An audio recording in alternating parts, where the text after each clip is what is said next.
Coming off of the 2015-2016 NFL season, the Broncos finished at the top of the NFL pecking order, winning the Super Bowl. And this was a high hope, high expectations for this team, with Super Bowl MVP Von Miller establishing himself as one of the best pass rushers in the league. Having Hall of Fame quarterback Peyton Manning retiring and on the search to find his successor.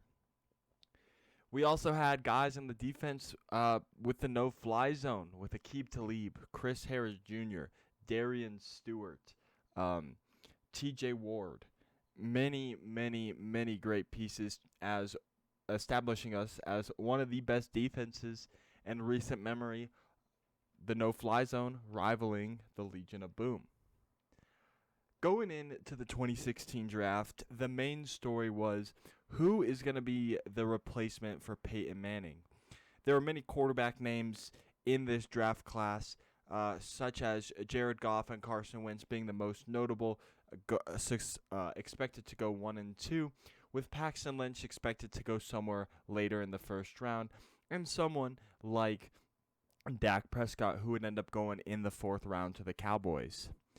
Now, with all that being said, I do have to say that this draft class was fairly average. There was a superstar that we got in this draft. There was a complete bust we got in this draft. And the rest of the players were, average, who filled their roles and were okay, but, never really panned out into anything too spectacular. Without further ado, before we get started, I just want to say that I give all glory to God. I do believe that He is having you see this video for a reason, and He's putting that out there for you to see. So I just want to say that, remember, Jesus is King. Give your life to Him. It'll make you so much more happy, so much more fulfilled in your life. It has really brought me out of a dark place and out of confusion many times, and has really helped me just become a better person of who I am today, and I really want to spread the message of God and ask that you give your life to Him. And it's easy. Just trust that Jesus died on the cross for your sins, and you will go to heaven. And with that being said, let's jump in to the draft class. At the 26th pick, the Broncos traded up with the Seahawks to select quarterback Paxton Lynch out of Memphis, and I give this pick an F. Lynch only started a handful of games, and when he didn't look too spectacular. When we first drafted him, I was excited to have one of those quarterbacks who not only can throw the ball, but is able to also extend the plays with his feet after having Peyton Manning be great and passing the ball. I was really hoping Paxton Lynch could take that next step into being a franchise quarterback. Unfortunately for us, though, I don't think he had it all upstairs mentally to play the quarterback position in the NFL. And after only a few seasons, he lost. So his rookie season, he lost out to Trevor Siemian and Mark Sanchez. Mark Sanchez would end up being traded away a little bit later, but he did end up losing that job.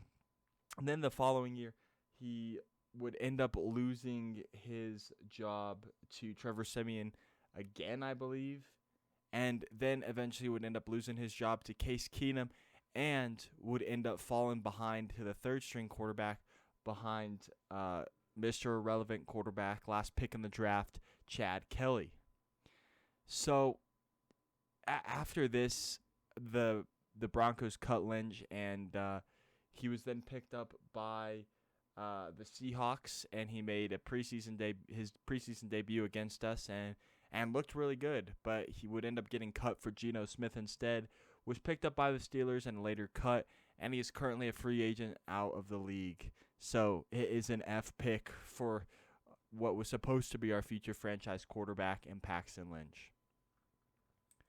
In the second round, with the 63rd pick, we would end up selecting defensive tackle out of Georgia Tech, Adam Gotsis. And I'm giving this one a C+ grade because Adam Gotsis was very solid, a solid defensive tackle for us. But with guys like Shelby Harris, Mike Purcell, he wasn't really required and needed anymore. So we ended up trading him to I don't think we traded him. I think we cut him, and he would end up signing in Jacksonville, I believe.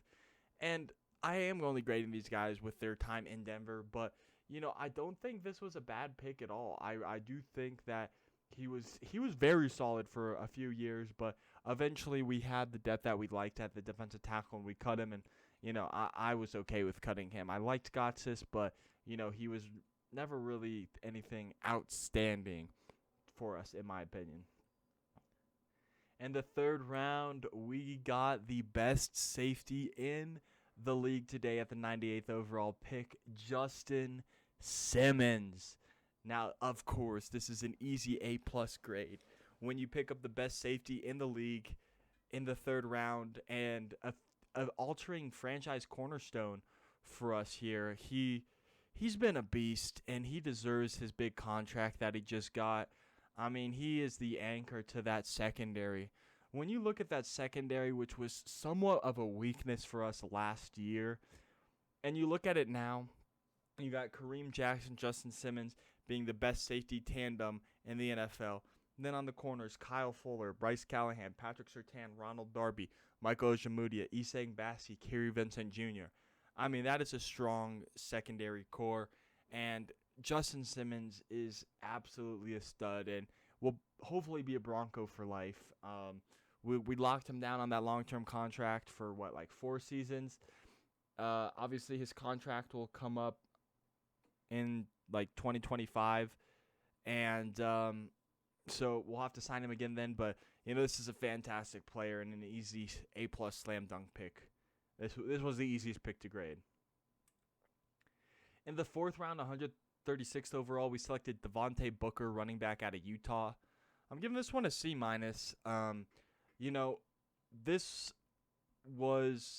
This draft took place during my sophomore year of high school, and I had a lot of friends. Obviously, we're from Colorado, being a Broncos fan, who were Utah Ute fans, and they kept talking about how good Devontae Booker was. So when we got him in the fourth round, everyone was shocked that he didn't go earlier, and I was like, dang, this is going to be our future franchise running back. Man, we've said that about a bunch of backs. But, I really thought that, and then, he kind of got buried in the depth chart. Never really was anything too spectacular for us in the NFL. Couple seasons ago, 2 seasons ago, he was third string behind Philip Lindsay and Royce Freeman, and then we cut him. He went to the Raiders. But yeah, I really hope that Javonte Williams, who we drafted this year, will be our actual franchise running back, because obviously Melvin Gordon's starting this year, but I think he'll take over from him eventually. And yeah, we've said that about a couple guys. Devontae Booker being one of them. Royce Freeman, we said that about. And then Philip Lindsay came along. So hopefully Javonte Williams changed things. But, Devontae Booker wasn't terrible, but it was nothing too spectacular. So that's why I'm giving him a C- grade. With the 5th pick, we selected guard Connor McGovern out of Missouri. I'm giving this one a C+ because, while he wasn't a terrible guard, he wasn't spectacular. I thought he was decent for the offensive line we had at the time. But, just nothing too spectacular. He was a plug-and-play piece. We drafted him. I kind of forgot we drafted him because we just plugged him in and played him. But, overall, a solid guard. But, definitely better guards out there. With the 6th pick, with our 6th round pick, 176th overall, we selected Andy Janovich, fullback out of Nebraska. This one's getting a B+ because Jano was a beast for us in the fullback position. I absolutely love Jano. We traded him for a 7th round pick, unfortunately, that belonged to the Browns. So, yeah, that pick either turned out to be Marquise Spencer. I think it was Marquise Spencer, but it's either Jonathan Cooper or Marquise Spencer. But yeah, it's unfortunate that that we traded him away. I thought he was a key component to that offense. I think Shermer, though, it doesn't really use a fullback in his offense, so that's why we traded him away. But in my opinion, I thought he was the second best fullback in the league behind Kyle Juszczyk. And yeah, Andy Janovich has my respect and a B plus pick because I thought he was a very solid pick and a very great player for our team. In the 6th round, at 219 overall, we selected Will Parks, safety out of Arizona. Will Parks was Justin Simmons' partner in crime, and he was fairly good. He was he wasn't Justin Simmons good, but you plugged him in there, and he was solid. He could play both safety and corner, and I liked him, but he played his 4 seasons here. His contract was up. We didn't re-sign him. He went to Philadelphia, signed there, got cut. We picked him back up, signed him. He finished the season here, and now he is on the Chiefs. So I do think Will Parks is a very solid safety and a very a decent player. But for what he did for the team, he was fantastic. So he gets a C plus pick. He gets a C plus grade. And 7th round pick, 228 overall, we selected Riley Dixon, punter out of Syracuse. And I'm giving this one a C because I think he only spent 1 or 2 seasons with us. He was solid. He wasn't great that season that he played with us. I think it was just 1. And then Marquette King became available, so we cut Riley Dixon. He would be eventually picked up by the Giants, and he's been really solid with the Giants. We picked up Marquette King. He only played 3 games and then was cut, and then we decided to have Colby Wadman replace him, who wasn't a great punter. I still don't know why we cut Marquette King. And then we now have Sam Martin, who is a very good punter. But yeah, Riley Dixon is a solid punter for the Giants, but I am only grading what he did in his time in Denver, and he wasn't an amazing punter with us, but he wasn't a horrible punter. And without further ado, that does wrap up the 2016 draft class review. So we've done 2017, now we've done 2016. I will probably do 2018 maybe before the season starts. And then after that, I think I'm going to hold off until next offseason to do 2019. And then a year after that, we'll do 2020. A year after that, 2021. Following blah, blah, blah, blah, blah. So we'll keep spacing it out. I want to at least have the draft class have played 3 seasons before I grade it because I don't want to give an irrational grade. But yeah, thank you for watching, and I'll catch you in the next one.